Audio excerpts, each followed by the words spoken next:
పెద్ద మీ చేయికి ఏమైంది పెద్ద? మీ చేయికి ఏమైంది? ఏళ్ళు కట్ అయింది, కట్టేకొచ్చంటే అంతా అయిపోయినాక రివర్స్ వచ్చి కొట్టి ఏళ్ళు తెగింది. Okay okay. లేకపోతే పెద్ద పెద్ద పన్ను కాడికి పోతుంటే ఓకే, ఇంకా బరువు పనుల కాడి ఏళ్ళు కట్ అయినా అంటే మోకాళ్ళ నొప్పులు ఉంటే బరువుల పనుల కాడికి పోవడం లేదు సార్. ఓకే, మీ వయసు ఎంత పెద్ద ఇప్పుడు? మీ వయసు ఎంత ఇప్పుడు? నా వయసా 55, 60 సార్. Okay okay. అంటే ఇప్పుడు కూడా మీరు ఈ పని మీదనే ఆధారపడుతున్నారు?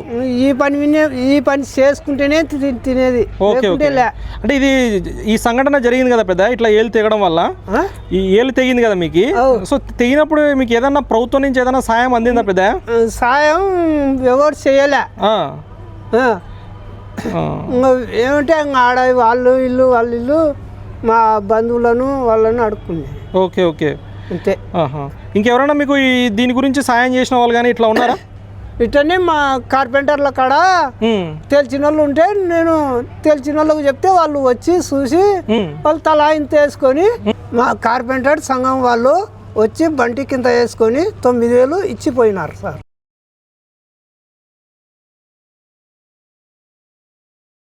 ముఖ్యంగా మీ కార్పెంటర్ పని ప్లస్ విశ్వబ్రాహ్మణులు, పంచవృత్తులు, శిల్ప కళాకారులు, బంగారు పని చేసేవాళ్ళు, స్వర్ణకారులు, కార్పెంటర్లు, కమ్మరి కంసాల పనులు చేసుకునే వారికి ఈ కరెంటుతో చాలా అవసరాలు ఉంటాయి.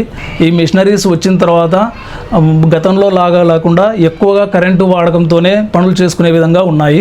కాకపోతే మా విశ్వకర్మలందరికీ చాలా ప్రభుత్వాలు అన్ని హామీలు చెప్పే మేము ఇస్తాము, మీకు సబ్సిడీ ఇస్తాము, మీకు ఖచ్చితంగా మీకు రాయితీలు ఇస్తామని చెప్పి చాలాసార్లు గతంలో ప్రభుత్వాలు, ఇప్పుడున్న ప్రభుత్వాలు చాలా వరకు చెప్పారు. కాకపోతే ఇవి ఇంకా అమలుకు నోచుకోలేదు. ఈ విధంగా మాకు ఉన్నటువంటి పరిస్థితుల వల్ల, ఇప్పుడున్న కాంపిటీషన్ వల్ల మేము పనులు చేసుకోవడం చాలా కష్టదాయకం అయిపోయింది. గతంలో మేము పల్లెటూళ్ళ నుంచి వలస వచ్చి ఇలాంటి కర్నూలుకు వచ్చి ఇట్లా సిటీలు ఏదన్నా ఉన్నా వాళ్ళకి అందుబాటులో సిటీలోకి వచ్చి పనులు చేసుకొని జీవనం సాగించడం జరుగుతుంది.